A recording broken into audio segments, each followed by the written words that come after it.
ভিতরে আসো, আমি এখানে আছি। ভিতরে যেহেতু এসেই পড়েছ, 4 দিনের ভিতরে তোমার মৃত্যু হবে, কেউ বাঁচাতে পারবে না। আত্মা কাঁপানো এই ভয়ঙ্কর ঘোষণা দিয়ে শুরু হয় ইন্দোনেশিয়ার এক ভয়াল মুভি, যার নাম দ্য হাউন্টেড অ্যাপার্টমেন্ট মিসকে। তো চলুন মিশে যাই এই গল্পের অন্ধকার রহস্যে। গল্পের শুরুতে আমরা দেখি এক তরুণী রিনা, যে একটি পুরাতন অ্যাপার্টমেন্ট ব্লকের 510 নম্বর রুমে থাকে।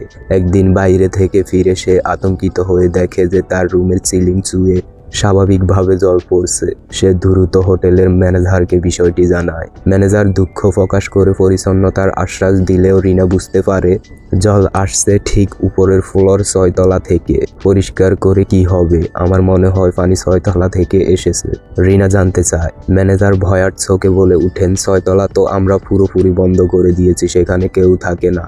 ম্যানেজারের সতর্কতা অপেক্ষা করে রিনা সময় নষ্ট না করে লিফট ধরে সোজা 6 তলায় চলে যায়। সেখানে গিয়ে দেখে মূল দরজাটি তালাবদ্ধ, কিন্তু জল পড়ার উৎস খুঁজে বের করার জন্য তীব্র জেদে রিনা একটি স্ক্রুড্রাইভার দিয়ে তালাটি ভেঙে ফেলে। ভিতরে প্রবেশ করে সে সোজা চলে আসে 610 নাম্বার রুমে, যেখান থেকে জল চুয়ে পড়ছিল। সে যখন জলের উৎস খুঁজতে আরো সামনের দিকে এগোয়, ঠিক তখনই লোমহর্ষক ঠান্ডা একটা কণ্ঠস্বর দরজার ওপাশ থেকে ভেসে আসে। কে এখানে? রিনা ভয়ে ঘাবড়ে যায় এবং ফিস করে জানতে চায়, তুমি কে? উত্তর আসে আগের চেয়েও ভয়ঙ্কর সুরে, আমি মিসকে, ভিতরে আসো। রিনা কাঁপতে কাঁপতে দরজা খুলতেই দেখতে পায় এক ভয়াবহ দৃশ্য। একজন মহিলা এবং একটি ছোট মেয়ে তাদের চোখ স্থির ভয়ঙ্কর ভঙ্গিতে বসে আছে। আর ঠিক তখনই তারা দুজন একসঙ্গে চিৎকার করে বলে, ভিতরে যখন এসেই পড়েছ, 4 দিনের ভিতরে তোমাকে মরতে হবে, কেউ বাঁচাতে পারবে না। রিনা তীব্র ভয় পেয়ে কোনো মতে সেখান থেকে পালাতে সক্ষম হয়। নিজের 510 নম্বর রুমে এসে হাঁপাতে হাঁপাতে ক্লান্ত রিনা দ্রুত বাথরুমে ঢুকে ফ্রেশ হতে চায়। সে যখন ব্রাশ করছে, ঠিক তখনই তার সামনে থাকা আয়নার দিকে চোখ পড়তেই সে জমে যায়। তার ঠিক পিছনে সেই আত্মাগুলো ভয়ঙ্কর রূপে দাঁড়িয়ে আছে।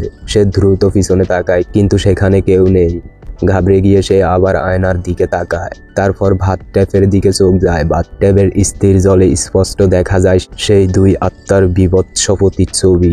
রিনা এবার আর ভয় চেপে রাখতে পারে না। সে তীব্র আতঙ্কে চিৎকার করতে থাকে। তার চিৎকার শুনে তার বোন দ্রুত দরজায় এসে ধাক্কা দেয়, কিন্তু দরজা খোলার আগে যা ঘটে তা চরম মর্মান্তিক। চিৎকার শুনে ছুটে আসা তার বোন দেখলো রিনা মেঝেতে পড়ে আছে। তার শরীর যেন টুকরো টুকরো হয়ে বাথরুমের ফ্লোরে জড়িয়ে আছে। প্রথম ভয়ঙ্কর ঘটনার পরে দৃশ্যপট সম্পূর্ণ পাল্টে যায়। আমরা এবার অন্য এক শহরে দেখতে পাই আলমা নামের এক তরুণীকে, যে তার নিজের রেস্টুরেন্টে মানুষকে মেনু দেখাচ্ছে। জীবন যখন স্বাভাবিক গতিতে চলছিল, ঠিক তখনই আলমার ফোনে কল আসে, একটি অপ্রত্যাশিত কল হাসপাতাল থেকে। আলমা হাসপাতালে ছুটে গিয়ে জানতে পারে তার মা আর এই পৃথিবীতে নেই। আলমা ও তার ছোট বোন মিয়া দুজনে শোকে ভেঙে পড়ে। মায়ের দাফন শেষ হওয়ার পর তাদের সান্ত্বনা দিতে সেখানে উপস্থিত হয় রায়হান আলমার বয়ফ্রেন্ড এবং একজন পুলিশ অফিসার। মায়ের মৃত্যুর 4 দিন পর রায়হান আলমার সঙ্গে দেখা করতে চলে আসে এবং জানায়, অফিস থেকে আমাকে 3 মাসের জন্য সুরাবায়া শহরে ট্রান্সফার করেছে। আমার মনে হয় তোমারও এখন কিছুদিন বিশ্রাম নেওয়া উচিত, চলো আমার সাথে। সুরাবায়া বেশ শান্ত আর পরিচ্ছন্ন একটি শহর। আলমা প্রথমে রাজি না হলেও রায়হান তাকে বুঝাতে থাকে, দেখো আলমা, তোমার কোনো প্রয়োজন হলে আমি খুব দ্রুত তোমার কাছে পৌঁছাতে পারবো। তুমি আর মিয়া ওখানে খুব ভালো থাকবে। তুমি চাইলে কিছুদিন বিশ্রাম নিয়ে ওখানে একটা ভালো চাকরিও খুঁজে নিতে পারবে। রায়হানের কথায় আলমা শেষ পর্যন্ত রাজি হয়। সে এবং মিয়া হলো আলমার ছোট বোন, অনলাইনে একটি অ্যাপার্টমেন্ট খুঁজতে শুরু করে এবং শেষমেশ তারা একটি রুম বুক করে দ্য হাউন্টেড অ্যাপার্টমেন্টে। মনে রাখবেন, এটি সেই অভিশপ্ত অ্যাপার্টমেন্ট যার 510 নম্বর রুমে মুভির শুরুতে এক তরুণীকে ছিন্ন ভিন্ন করে মেরে ফেলেছিল আত্মারা। আলমা, মিয়া এবং রায়হান গাড়িতে করে সুরাবায়ার উদ্দেশ্যে রওনা দেয়। শহরে প্রবেশ করার সাথে সাথেই তারা স্বস্তির নিঃশ্বাস ফেল। শহরটি খুব পরিষ্কার এবং শান্ত মনে হয়। কিছুক্ষণের মধ্যেই তারা পৌঁছে যায় তাদের নতুন ঠিকানা, সেই ভয়ঙ্কর অ্যাপার্টমেন্ট ভবনটির সামনে। তারা কি জানে যে তারা এক চরম বিভীষিকার মুখোমুখি হতে চলেছে, যেখানে 4 দিন মৃত্যুর পরও আজও সংস্ক্রিয়। তো একটু নড়ে চড়ে বসুন, কারণ এখন থেকেই শুরু হবে আসল আতঙ্ক।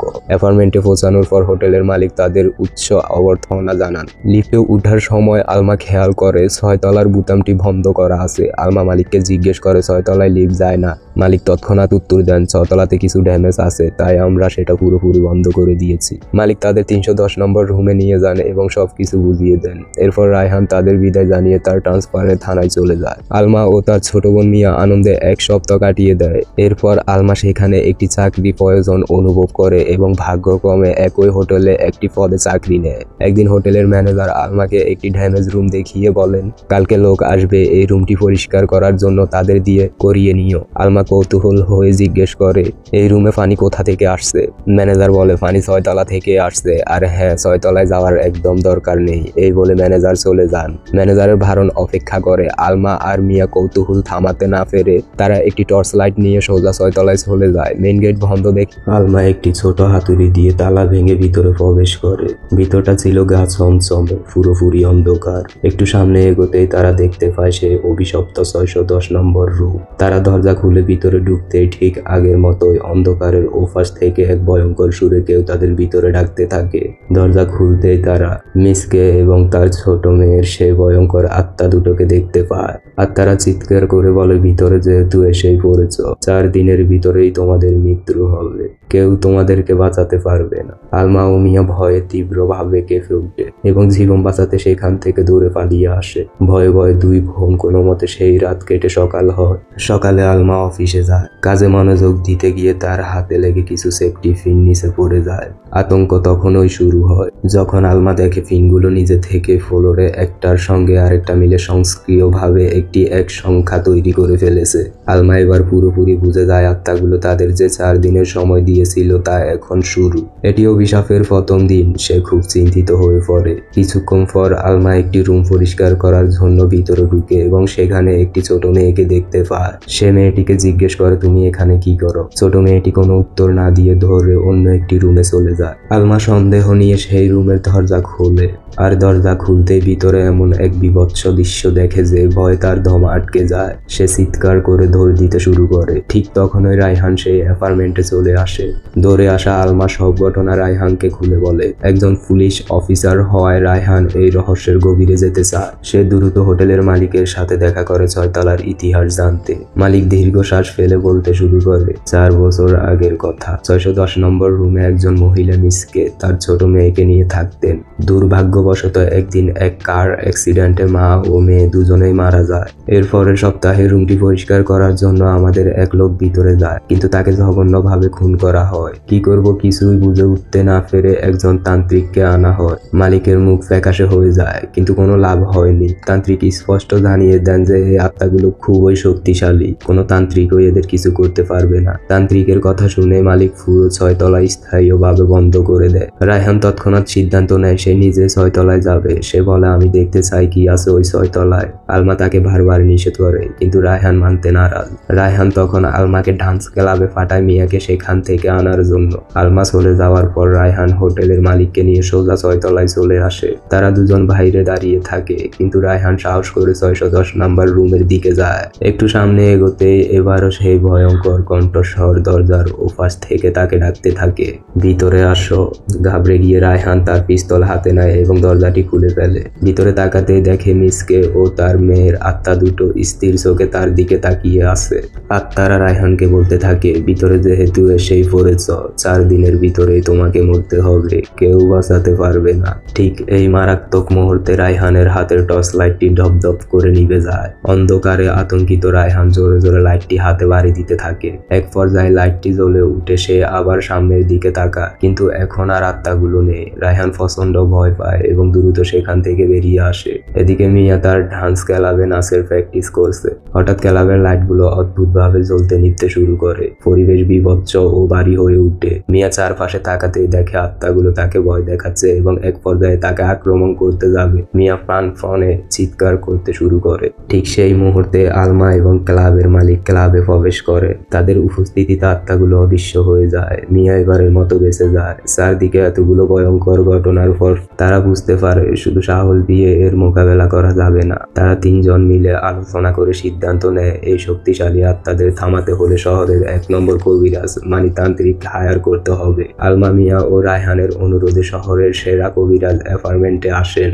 তিনি তার মন্ত্রতন্ত্র দিয়ে 610 নম্বর রুমের আত্মাদের বশে আনার চেষ্টা করেন, কিন্তু দুঃখজনক বিষয়, কবিরাজ তার সব কৌশল প্রয়োগ করেও 610 নম্বর রুমের দরজাটি সামান্যতম খুলতেও পারেন নাই। কবিরাজ হার মেনে নেন এবং আলমাদের সতর্ক করে দেন, আমি এটা করতে পারবো না, এদেরকে খুব জঘন্যভাবে মেরে ফেলা হয়েছে, তাই এদের রাগ ও শক্তি সীমাহীন, এদের সাথে যাদেরই দেখা হবে ওদেরকে 4 দিনের ভিতরেই মেরে ফেলবে। তোমাদের আমি একটি ছোট বার্তা দিই, যতদিন না এই আত্মাগুলো ওদের খুনের বদলা না নিবে পৃথিবীর কোনো শক্তি এদেরকে থামাতে পারবে না। তোমরা খুঁজে বের করো মিসকে এবং তার মেয়েকে কেন মারা হয়েছিল। এই কথা বলে এবং সব সময় সাহায্যের আশ্বাস দিয়ে কবিরাজ চলে যান। কিছুক্ষণ পর আলমা তার ফোন দেখতে পায় যে মিয়া সুইমিং পুল থেকে তাকে কল করেছে এবং দ্রুত সেখানে আসতে বলেছে। আলমা দেরি না করে সুইমিং পুলে ছুটে যায়, কিন্তু সেখানে ফুসে সে মিয়াকে দেখতে পায় না। আলমা সন্দেহ নিয়ে সুইমিং পুলের ডেস্কে থাকা টেলিফোন দিয়ে মিয়াকে কল করে। আলমা বলে, তুমি আমাকে সুইমিং পুলে আসতে বলে এখন কোথায় চলে গেলে? মিয়া অবাক হয়ে উত্তর দেয়, আমি তো তোমাকে ফোন করিনি। আলমা ঘাবড়ে যায়। ঠিক তখনও সুইমিং পুলের জলে একটি অদ্ভুত শব্দ হয়। আলমা পিছনে তাকাতেই লাল ও সাদা গোলাপ ফুল দিয়ে জলের উপর স্পষ্ট করে একটি 2 লেখা। আলমা পুরোপুরি বুঝে যায় এটি মিয়ার কল ছিল না, ছিল আত্মাদের ফাঁদ। আর এটি প্রমাণ করে অভিশাপের দ্বিতীয় দিন শুরু হয়ে গেছে। সে দ্রুত সেখান থেকে চলে যেতে চায়। সে কয়েক পা এগোতে হঠাৎ আবার জলের মধ্যে শব্দ হয়ে উঠে। এবার আলমা পিছনে তাকিয়ে দেখে পানিতে আর সেই ফুলগুলো নেই। আতঙ্কিত আলমা দ্রুত সামনের দিকে এগোয়। হঠাৎ করে জল থেকে বেরিয়ে আসা দুটো অদ্ভুত শীতল হাত আলমার পা ধরে হ্যাঁচকা টেনে তাকে পানিতে ফেলে দেয়। অদৃশ্য কোনো শক্তি তাকে বারবার জলের নিচে ডুবাতে থাকে। আলমা দম বন্ধ হয়ে সংগ্রাম করতে করতে এক সময় পুরোপুরি অজ্ঞান হয়ে যায়। ঠিক এই চরম মুহূর্তে মিয়া সুইমিং পুলে চলে আসে। মিয়া সুইমিং পুলে পৌঁছানোর আগে মিসকে এর আত্মা আলমার অচেতন শরীরে প্রবেশ করে। আত্মাগ্রস্ত আলমার মুখটা বিভৎসভাবে পাল্টে যায়, ঠিক যেন জুকারের মুখের মতো দেখতে লাগে। এই ভয়ঙ্কর রূপ নিয়ে সে মিয়াকে বিভিন্ন অঙ্গভঙ্গিতে ভয় দেখাতে শুরু করে। মিয়া আতঙ্কিত হয়ে সরে যেতে চায়, কিন্তু আলমার দেহে থাকা আত্মাটি তার হাত ধরে ফেলে এবং হেঁচকা টান দিয়ে তাকেও পানিতে ফেলে দেয়। ঠিক একইভাবে মিয়াকে বারবার জলের নিচে ডুবাতে থাকে। আক্রমণের সেই মুহূর্তে দুজন মহিলা সুইমিং পুলে চলে আসেন। এই ভয়াবহ দৃশ্য দেখে তারা দ্রুত ছুটে গিয়ে মালিককে খবর দেন। রায়হান তখন মালিকের সাথেই ছিল। ঘটনা শুনে তারা দেরি না করে সুইমিং পুলে ছুটে আসে। রায়হান এক মুহূর্ত দেরি না করে পানিতে ঝাঁপ দেয় এবং কোনো মতে মিয়াকে উপরে নিয়ে আসে। মিয়ার বেঁচে যাওয়া দেখে আত্মাটি প্রচন্ড রেগে যায় এবং আলমার শরীর থেকে বেরিয়ে যায়। রায়হান এরপর আলমাকেও জল থেকে উপরে তুলে আনে। প্রাথমিক চিকিৎসার পর দুজনই সুস্থ হয়ে উঠে। সুস্থ হওয়ার পর মিয়ার তখন চোখে ভাসছে পানির নিচে আলমার মুখে দেখা সেই জুকারের মতো মাস্কের ভয়ঙ্কর রূপ। মিয়া বলে উঠে, আমি যে ডান্স ক্লাবে প্র্যাকটিস করি সেখানে আমি এমন অনেকগুলো মাস্ক দেখেছি। তাদের হাতে সময় খুব কম। 4 দিনের মধ্যে 2 দিন শেষ হয়ে এসেছে। আর তাদের অভিশাপ থেকে বাঁচতে হলে তাদের খুনের কারণ খুঁজে বের করতে হবে, যার সূত্র এই মাস্কের রহস্যের মধ্যে লুকিয়ে আছে। তারা দ্রুত ডান্স ক্লাবে চলে যায় এবং সব মাস্ক মনোযোগ দিয়ে দেখতে শুরু করে। কিন্তু মিয়া হতাশ হয়ে বলে, আমি সুইমিং পুলে আলমার মুখে যে মাস্ক দেখেছিলাম সেটার সঙ্গে এগুলোর কোনো মিল নেই। ম্যাডামকে জিজ্ঞেস করায় তিনি বলেন, আমার কাছে নেই, তবে আমার এক বন্ধুর কাছে আরো অনেক জুকারের মতো মাস্ক আছে। রায়হান আগ্রহের সাথে জিজ্ঞেস করে, আমরা কি ওনার সাথে দেখা করতে পারবো? ম্যাডাম জানান, হ্যাঁ অবশ্যই পারবে। সে রাগানমূলক গ্রামে থাকে, এখান থেকে প্রায় 1-1.5 ঘন্টার পথ। রায়হান সিদ্ধান্ত নেয়, কোনো সমস্যা নেই, আমরা যেতে প্রস্তুত। তারা তাদের রুমে ফিরে আসে। মিয়া তখন সেই ভয়ঙ্কর মাস্কটির হুবহু একটি ছবি আঁকে এবং আলমাকে দেয়। আলমা ও রায়হান মিয়ার কাছ থেকে বিদায় নিয়ে সেই জুকারের মাস্কের জন্য রাগানমূলক গ্রামের উদ্দেশ্যে রওনা দেয়। প্রায় 1.5 ঘন্টা গাড়ি চালানোর পর আলমা ও রায়হান অবশেষে রাগানমূলক গ্রামে পৌঁছায়। তারা দ্রুত সেই মাস্ক তৈরির কারিগরের কাছে যায় এবং হুবহু সেই জুকারের মাস্কটি খুঁজে পায়। তাদের হাতে সময় খুব কম, তাই তারা দ্রুত আবার সুরাবায়া শহরের উদ্দেশ্যে রওনা দেয়। পথের মাঝে আসতে আলমা ভয়ঙ্কর কিছু দেখতে পায়। তাদের গাড়ির পিছনে একটি বিশাল ট্রাকটি অস্বাভাবিক গতিতে ছুটে আসছে, যেন তাদের তাড়া করছে। আলমা চিৎকার করে রায়হানকে বলে, পিছনে দেখো। রায়হান পিছনে তাকিয়ে হতভম্ব হয়ে যায় এবং সেও গাড়ির গতি বাড়িয়ে দেয়, কিন্তু কোনো লাভ হয় না।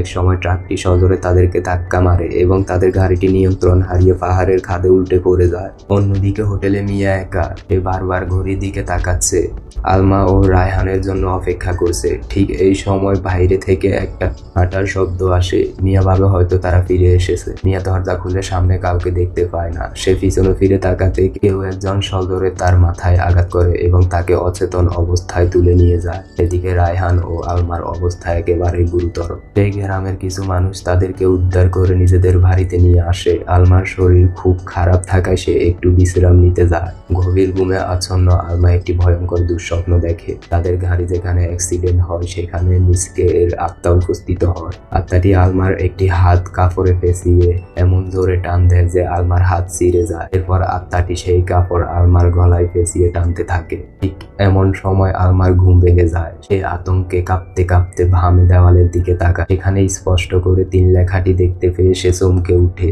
4 দিনের অভিশাপের 2 দিন শেষ, 3 নম্বর দিন শুরু। আলমা ব্যথায় নড়ে চড়ে বসে। যখন আবার দেওয়ালের দিকে তাকায় 3 লেখাটি আর দেখতে পায় না। ঠিক এই সময়ে এই বাড়ির মহিলাটি আলমার ঘরে আসে এবং জানায়, তোমার সাথে যিনি ছিলেন উনি পাশের রুমে আছে। তারা দুজন একে অপরকে জড়িয়ে ধরে স্বস্তি পায়। কিছুক্ষণ পর আলমা রায়হানকে বলে, আমাদের দ্রুত সুরাবায়া শহরে ফিরে যেতে হবে। রায়হান উঠে পড়ে লাগে, কিন্তু আমাদের ব্যাগ কোথায়? যেখানে জুকারের মাস্কটি আছে। মহিলা ব্যাগটি এনে আলমাকে দেন। আলমা ব্যাগ খুলে ভিতরে মাস্কটি দেখে আনন্দিত হয়। এটি এখন তাদের একমাত্র সূত্র। ঠিক সেই সময় এই বাড়িতে থাকা মহিলাটির স্বামী ঘরে চলে আসে। আলমা ও রায়হানের অনুরোধে গাড়ির মালিক তাদের সুরাবায়া শহরের উদ্দেশ্যে তার গাড়ির পিছনে বসার অনুমতি দেন। প্রায় 1-1.5 ঘন্টা যাত্রার পর তারা শহরে ফিরে আসে। দেরি না করে তারা সেই জুকারের মাস্কটি নিয়ে সরাসরি তান্ত্রিকের কাছে চলে যায়। তান্ত্রিক মাস্কটি হাতে নিয়ে 2-3টে ফু দেন। ফু দেওয়ার সঙ্গে সঙ্গে মাস্কটি তান্ত্রিকের মুখে ফিটিং হয়ে যায় এবং তিনি এক ভয়ঙ্কর দিব্য দৃষ্টি দেখেন। তিনি দেখলেন এক মহিলা যার ডাক নাম মিসকে, লিগ্যাল নাম কান্তি, ও তার মেয়ে কিরানিকে নির্মমভাবে মারতে মারতে পানিতে ডুবিয়ে তারপর টুকরো টুকরো করে কেটে ফেলা হচ্ছে। তান্ত্রিক এই দৃশ্য সহ্য করতে না পেরে টান দিয়ে মুখ থেকে মাস্কটি খুলে ফেলেন। তিনি রায়হান ও আলমাকে জানান মহিলা আত্মাটির নাম ছিল কান্তি। কান্তির ডাক নাম ছিল মিসকে এবং তার মেয়ের নাম ছিল কিরানি। মা মেয়ে দুজনকেই খুব জঘন্যভাবে মেরে ফেলা হয়েছিল। আলমা তৎক্ষণাৎ জিজ্ঞেস করে, কে মেরেছে এদেরকে তা বলতে পারবেন? তান্ত্রিক বলেন যে এদেরকে মেরেছে তার চেহারা স্পষ্ট দেখা যায়নি, তবে ছোট মেয়েটিকে মারার সময় তার মা অর্থাৎ কান্তি চিৎকার করে বলেছিল, মাস এটা তুমি কি করলা? এই কথা বলার সঙ্গে সঙ্গে মাস কান্তিকে ভারী মেরে হত্যা করে, তবে ওর মুখটি স্পষ্ট দেখা যায়নি। ওদিকে সেই ভয়ঙ্কর ঘটনার পর দ্য হাউন্টেড অ্যাপার্টমেন্ট হোটেল থেকে আতঙ্কে সব লোক নিজের রুম ছেড়ে চলে যাচ্ছে। এমন অবস্থার মধ্যে রায়হান, আলমা ও তান্ত্রিক হোটেলে পৌঁছায়। হোটেলের মালিক তাদের শরীরে আঘাতের চিহ্ন দেখে জিজ্ঞেস করেন, তোমাদের কি হয়েছে? রায়হান উত্তর দেয়, একটা অ্যাক্সিডেন্ট হয়েছিল এজন্য। আলমা জিজ্ঞেস করে, আমার বোন মিয়া কোথায়? মিয়া অপহরণ হয়েছে জানার পরও হোটেলের মালিক মিথ্যা আশ্বাস দিয়ে বলেন রুমে আছে, সে নিরাপদে আছে। মালিকের কথা শুনে রায়হান শান্ত হয়। এই সময় তান্ত্রিক তার পকেট থেকে একটি কাঠের দরজার ছবি বের করেন এবং মালিককে দেখিয়ে বলেন, এই সেই কাঠের ওয়ার্ডরোবের দরজা। আমার দৃষ্টি বলছে এই ওয়ার্ডরোবের ভিতরে কান্তি ও তার মেয়ে কিরানির লাশ আছে। হোটেলের মালিক তৎক্ষণাৎ অস্বীকার করে, এটা কোনোদিনও সম্ভব না। এই হোটেলের পুরো আনাচে গানাচে আমি ভালো করে চিনি। আলমা আর সময় নষ্ট করতে রাজি নয়। সে জোর দিয়ে বলে, চলুন আমরা চেক করে দেখি। তারা দ্রুত 6 তলায় চলে আসে। রায়হান ও আলমা প্রতিটি রুম ভালো করে খুঁজতে থাকে, কিন্তু তারা সেই নির্দিষ্ট কাঠের দরজার ওয়ার্ডরোবটি কোথাও খুঁজে পায় না। ঠিক এই সময় অন্য দিক থেকে তান্ত্রিকের চিৎকার ভেসে আসে। রায়হান দ্রুত চিৎকার লক্ষ্য করে সেখানে ছুটে যায়। তান্ত্রিকের আতঙ্কিত অবস্থা দেখে রায়হান হতভম্ব হয়ে যায়। ঠিক এই মুহূর্তে পিছন থেকে কেউ একজন রায়হানের মাথায় সজোরে আঘাত করে। রায়হান যন্ত্রণায় চিৎকার করে উঠে। তার চিৎকার শুনে আলমা দৌড়ে সেখানে চলে আসে। রায়হানের রক্তাক্ত অবস্থা দেখে আলমা যখন তাকে ডাকতে থাকে, ঠিক তখন ওই হোটেলের মালিক ও তার স্ত্রী পিছন থেকে এসে আলমার মাথায় আঘাত করে। আলমাও সেখানে জ্ঞান হারিয়ে লুটিয়ে পড়ে। আলমা, রায়হান ও তান্ত্রিক এখন অজ্ঞান। তাদের পিছনে আঘাত করা আর কেউ নয়, হোটেলের মালিক এবং তার স্ত্রী। এরাই ছিল আমাদের সবচেয়ে বড় শত্রু। হোটেলের মালিক হলো সেই খুনি মাস।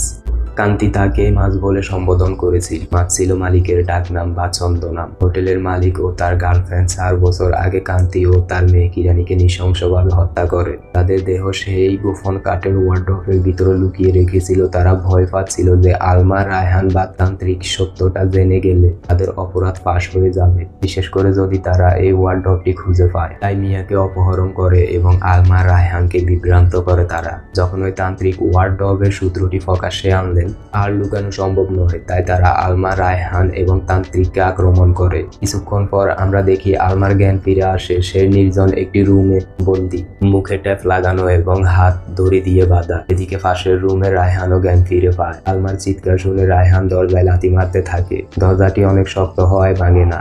তখন রায়হান রুমে থাকা কমেটটি লাথি মেরে ভেঙে ফেলে। সে কমেটের এক টুকরো ধারালো অংশ দিয়ে তার হাতের দড়ি কেটে ফেলে। এই সময় আলমা খেয়াল করে দেওয়ালের দিকে, সেখানে স্পষ্ট করে 4 লেখা। তাদের 3 দিন সময় শেষ। অভিশাপের 4র্থ দিন শুরু হয়ে গেছে। আলমা তার ব্যাগ থেকে ঘড়ি বের করে দেখে তাদের হাতে সময় আর বেশি নেই। সে আরো জোরে চিৎকার করতে থাকে। রায়হান হাতের দড়ি কেটে দ্রুত দরজার গ্লাস ভেঙে দেয় এবং সেই পথ দিয়ে আলমার হাতের দড়ি খুলে দেয়। ঠিক সেই মুহূর্তে পাশের রুম থেকে মিয়ার তীব্র চিৎকার ভেসে আসে। রায়হান দেরি না করে সেই রুমের দরজা ভেঙে মিয়াকে উদ্ধার করে। মিয়া আতঙ্কিত হয়ে জানায়, হোটেলের মালিক আমাকে এখানে বন্দি করে রেখেছে। আলমা ও রায়হান তখনও নিশ্চিত ছিল না যে এই মালিকই আসল খুনি। আলমা বলে, আমার মনে হয় অনেক কিছুতেই গোলমাল আছে। রায়হান বলে, ট্রাকের অ্যাক্সিডেন্টের পিছনেও এদের হাত থাকতে পারে। এদিকে মাস এর গার্লফ্রেন্ড মাস এর সঙ্গে ঝগড়া করছে। তুমি এদেরকে এখানে থাকতে দিলে কেন? এখন আমাদের কি উপায় হবে? যত দ্রুত সম্ভব সবকিছু সমাধান করো। খুনি জুটি বুঝতে পারে সত্যটা যে কোনো মুহূর্তেই প্রকাশ্যে আসতে পারে। অন্যদিকে রায়হান ও আলমা দ্রুত তান্ত্রিকের কাছে আসে। আলমা মাস্কটি তান্ত্রিককে দেয়। তান্ত্রিক মাস্কটি হাতে নিয়ে মন্ত্র পাঠ করেন। কান্তি, তুমি যদি এই মাস্কের মালিক হও তাহলে কি ঘটেছিল আমাকে দেখাও। এই বল তান্ত্রিক মাস্কটি মুখের সাথে ফিটিং করে দেন। ঠিক তখনই আমরা চলে যাই 4 বছর আগের এক পূর্বের ঘটনা। কান্তি বাইরে থেকে এসে 610 নম্বর রুমের দরজা খোলে। তিনি দেখতে পান মাস একজন অপরিচিত মহিলার সঙ্গে আপত্তিকর অবস্থায় রয়েছে। কান্তি চিৎকার করে উঠে এবং বলেন, মাস, তুমি আমার সাথে চিটিং করেছো। বউ রেখে অন্য মেয়ের সাথে এইসব করতে তোমার লজ্জা হওয়া উচিত। আমি এখনই তোমার বাবাকে বলবো। এই কথা বলে কান্তি তার শ্বশুরকে ফোন করতে রুম থেকে বের হওয়ার চেষ্টা করেন। আর এখানেই শুরু হয় 4 দিনের অভিশাপের প্রথম দিন। কান্তি ফোন করতে যাবেন, পিছন থেকে এসে কান্তির মাথায় সজোরে আঘাত করে। কান্তি মেঝেতে লুটিয়ে পড়ে। মাসের মেয়ে কিরানি সেখানে ছুটে আসে এবং তার বাবার পিঠে একটি ফুলের টব দিয়ে আঘাত করে। মাস প্রচন্ড রেগে গিয়ে কিরানির হাত থেকে ফুলের টব কেড়ে নেয় এবং তার মাথায় সজোরে আঘাত করে। সঙ্গে সঙ্গে ছোট মেয়েটি মাথা ফেটে মারা যায়। কান্তি নিজেকে সামলে উঠে মেয়েকে বাঁচানোর চেষ্টা করে, কিন্তু মাস এবার কান্তিকে একইভাবে বাড়ি দিয়ে মেরে ফেলে। মাক্সের তীব্র দৃষ্টিতে এরপর তান্ত্রিক 4 দিনের সে ভয়াবহ চিত্র দেখেন। এক দিন মাস কান্তি ও কিরানিকে টর্চার করে। দ্বিতীয় দিন মাস মা ও মেয়েকে বাথটবে রেখে জল ছেড়ে দেয় যেন তারা পানিতে ডুবে মারা যায়। তৃতীয় দিন মাস ও তার গার্লফ্রেন্ড তাদেরকে টুকরো টুকরো করে কেটে বস্তায় ভরে মুখে টেপ লাগিয়ে দেয়। চতুর্থ দিন মাস ও তার গার্লফ্রেন্ড কান্তি ও কিরানির লাশ এমনভাবে গোপন করে যে তা খুঁজে পাওয়া একেবারে অসম্ভব। কান্তি ছিল মাস এর স্ত্রী এবং কিরানি তারই মেয়ে। পূর্বের কাহিনী শেষ হয়। মাক্স তান্ত্রিকের মুখ থেকে খুলে যায়। তান্ত্রিক আলমা ও রায়হানকে জানান, মাস প্রথম দিনে তাদের টর্চার করে, দ্বিতীয় দিনে পানিতে ডুবিয়ে রাখে, তৃতীয় দিনে টুকরো টুকরো করে ফেলে, আর চতুর্থ দিনে এই হোটেলের ভিতরে তাদের লাশ গোপন করে। ঠিক 4 দিনের ভিতরে মাস এদেরকে পুরোপুরি খতম করে। তাই কান্তি ও কিরানির আত্মা যাদের সঙ্গে দেখা হয় তাদেরকে ঠিক 4 দিনের টাইম দেয় এবং সেই 4 দিনের ভিতরে টুকরো টুকরো করে মেরে ফেলে। এখন এই হোটেল থেকে তাদের মৃতদেহ উদ্ধার করলে তোমাদের বেঁচে যাওয়ার একমাত্র সম্ভাবনা আছে। এই গুরুত্বপূর্ণ কথাটি বলার সঙ্গে সঙ্গে তান্ত্রিক মারা যায়। রায়হান তার পুলিশ বন্ধুকে ফোন করে দ্রুত দ্য হাউন্টেড অ্যাপার্টমেন্ট হোটেলে আসার জন্য বলে। এরপর তারা 3 জন রায়হান, আলমা ও মিয়া একটি হাতুড়ি খোঁজার জন্য স্টোর রুমে যাওয়ার প্রস্তুতি নেয়। ঠিক এই সময় মাস ও তার গার্লফ্রেন্ড তাদের দেখে ফেলে। তারা পিস্তল ও ছুরি নিয়ে এই 3 জনের পিছু নেয়। অন্যদিকে রায়হানের বন্ধু প্রধান গেট বন্ধ দেখে দেওয়াল টপকে হোটেলে প্রবেশ করে। রায়হান, আলমা ও মিয়া দ্রুত স্টোর রুমে ঢুকে এবং হাতুড়ি খুঁজে পায়। এর মধ্যে মাস ও তার বান্ধবী সেখানে চলে আসে। মাস সঙ্গে সঙ্গে একের পর এক গুলি চালানো শুরু করে। একটি গুলি রায়হানের পিঠে গিয়ে লাগে। রায়হান যন্ত্রণায় চিৎকার শুরু করে। আলমাকে বলে যত দ্রুত সম্ভব এখান থেকে চলে যাও। আলমা পালানোর চেষ্টা করে। মাস এর বান্ধবী হাতের ছুরি দিয়ে আলমাকে মারার চেষ্টা করে। দুজনের মধ্যে দীর্ঘ ফাইট শুরু হয়। মাস এবং আহত রায়হানও নিজেদের মধ্যে মারামারি করতে থাকে। মারামারি করতে করতে এক সময় রায়হান সেই হাতুড়ি দিয়ে সজোরে আঘাত করে মাসকে গুরুতর আহত করে ফেলে। ঠিক এই মুহূর্তে রায়হানের বন্ধু ঘটনাস্থলে চলে আসে। রায়হানের বন্ধু ঘটনাস্থলে এসে রায়হানের অবস্থা দেখে তাকে সাহায্য করার জন্য এগিয়ে যায়, কিন্তু পিছন থেকে মাস আহত অবস্থাতেও আবার গুলি চালায়। এইবার গুলিটি রায়হানের বন্ধুর পিঠে লাগে। মাস রায়হানকে শেষ করার জন্য এগিয়ে যায়, কিন্তু ভাগ্য ভালো, তার পিস্তলে বুলেট শেষ হয়ে যায়। রায়হান এই সুযোগে শেষবারের মতো মাসকে আঘাত করে গুরুতরভাবে আহত করে। আলমা ও মিয়া দ্রুত সেখানে চলে আসে। সময় নষ্ট না করে তিনজনে মিলে এবার তান্ত্রিকের বলা সেই লাশ লুকোনোর জায়গাটি খোঁজার জন্য 610 নম্বর রুমে ফিরে যায়। অনেক খোঁজাখুঁজির পর তারা সেই ওয়ার্ডরোব দেখতে পায়, কিন্তু ওয়ার্ডরোবের ভিতরে কিছুই নেই। ওয়ার্ডরোব সরিয়ে দেখে তার পিছনে আরো একটি বক্স, তবে এটি কোনো সাধারণ বক্স ছিল না। এটি ছিল ইট ও সিমেন্ট দিয়ে তৈরি করা একটি শক্ত দেওয়াল। আলমা ঘড়ির দিকে তাকায়। অভিশাপের চতুর্থ দিন প্রায় শেষ, হাতে আর সময় নেই। তারা দুজন হাতুড়ি দিয়ে সেই দেওয়াল ভাঙতে শুরু করে। কিছু অংশ ভাঙার পর তারা ক্লান্ত হয়ে যায়, কিন্তু মিয়া বিপদ আছে এবং সময় পুড়িয়ে আসছে জেনে তারা আবার দ্বিগুণ শক্তিতে ভাঙতে শুরু করে। ঠিক এই চরম মুহূর্তে রুমে এক ভয়ঙ্কর শীতল বাতাস বয়ে যায় এবং লাইটগুলো দপদপ করে নিভে যেতে শুরু করে। আপনা আপনি দরজা বন্ধ হয়ে যায়। আলমা, রায়হান ও মিয়া আতঙ্কিত হয়ে দেখে মিয়ার পিছনে থাকা বাঘটা থেকে কান্তি ও কিরানির আত্মা দুজন বাইরে বেরিয়ে আসছে। তারা ভয়ঙ্কর সুরে বলে উঠে 4 দিনের ভিতরেই মরতে হবে, 4 দিনের ভিতরেই মরতে হবে। আর তারা চুম্বকের মতো মিয়াকে টেনে নিয়ে যায়। একজন মিয়ার পা ধরে এবং অন্যজন মাথা ধরে টানতে শুরু করে। দেখে মনে হয় খেলনা পুতুল নিয়ে টানাটানি করে, যেন তাকে ছিন্ন ভিন্ন করে দিবে। আলমা চিৎকার করে মিয়াকে বাঁচাতে আসতে চায়, কিন্তু রায়হান কঠিন উত্তেজিত হয়ে বলে, না আলমা, আমাদের দেওয়াল ভাঙতে হবে, এটি একমাত্র পথ। আলমা ও রায়হান আরো জোরে দেওয়াল ভাঙতে থাকে। এক পর্যায়ে তারা দেওয়ালটি ভেঙে ফেলে। ভিতরে 2টি বস্তা দেখা যায়। আলমা দ্রুত বস্তাগুলোর মধ্যে একটি ধরে টান দেয়। বস্তাটি মেঝেতে পড়তে তার মুখ খুলে যায় এবং বস্তা থেকে কান্তির কাটা মাথাটি ফ্লোরে গড়িয়ে পড়ে। লাশ খুঁজে পাওয়ার সঙ্গে সঙ্গে সেই মুহূর্তে আত্মাগুলো থেমে যায়। তারা মিয়াকে ছেড়ে দেয়। কান্তি ও কিরানির আত্মা মামে দুজনে একসঙ্গে খুশি হয়ে সেখান থেকে শান্তিতে বিদায় নেয়। আলমা, রায়হান ও মিয়া এই ভয়ানক অভিশাপ থেকে বেঁচে যায়। ওদিকে মাস এর বান্ধবী গার্লফ্রেন্ড আহত মাস এর কাছে ছুটে আসে এবং বারবার তাকে ডাকতে থাকে। ঠিক তখনই আত্মাগুলো সেখানে চলে আসে। তারা মাস এর বান্ধবীকে চুম্বকের মতো টেনে নিয়ে যায়। তার গলা ধরে শূন্য ভাসিয়ে দেওয়া হয় এবং তার দেহ থেকে মাথা আলাদা করে ফেলে। এই দৃশ্য দেখে মাস থরথর করে কাঁপতে থাকে এবং চিৎকার করে বলে, কান্তি, কিরানি, আমাকে ক্ষমা করে দাও। কিন্তু আত্মারা কোনো ক্ষমা না করে কান্তি ও কিরানির আত্মা মিলে মাস এর 2 হাত ধরে টেনে টেনে শুকনো মরিচের মতো ছিঁড়ে ফেলে। এরপর তারা 2 পাও একইভাবে টেনে টেনে শরীর থেকে আলাদা করে দেয়। সবশেষে কান্তি তার ভরি থেকে মাথা আলাদা করে, যেন মুসলো মুসলো দেহ থেকে ছিন্ন ভিন্ন করে দিচ্ছে। এভাবে দ্য হাউন্টেড অ্যাপার্টমেন্ট মিসকে সিনেমার গল্প শেষ হয়। আত্মাগুলো নিজেদের খুনের বদলা নিয়ে অবশেষে মুক্তি পায় এবং খুনিরা পায় তাদের নৃশংস কর্মের যোগ্য শাস্তি। গল্পের সমাপ্তি। আলমা, রায়হান, মিয়া শেষ মুহূর্তে ফানে বাঁচলেও এই ভয়ানক অভিজ্ঞতার চাপ হয়তো তাদের জীবনে চিরকাল থেকে যাবে। তারা যখন হোটেল থেকে শেষ বিদায় নিচ্ছে, ঠিক সেই মুহূর্তে কান্তি ও তার মেয়ে কিরানির আত্মা 2টি হাসি মুখে তাদের বিদায় জানায়। দেখে মনে হয় তাদের আর কোনো অভিযোগ নেই। নিজেদের খুনের বদলা নেওয়ার পর তারা অবশেষে শান্তি ও মুক্তি খুঁজে পেয়েছে। এভাবেই দ্য হাউন্টেড অ্যাপার্টমেন্ট মিসকে সিনেমার ভয়ঙ্কর গল্প শেষ হয়। এটি শুধু একটি প্রতিশোধের গল্প নয়, এটি একটি করুণ স্ট্র্যাটেজি, যেখানে বিশ্বাসঘাতকতা, খুন এবং 4 দিনের অভিশাপের মাধ্যমে আত্মারা তাদের ন্যায় বিচার প্রতিষ্ঠা করে। আলমা, রায়হান ও মিয়া ভাগ্যক্রমে বেঁচে যাওয়া এবং কান্তি ও কিরানির আত্মারা মুক্তি গল্পের চূড়ান্ত মোড় হিসেবেই কাজ করে।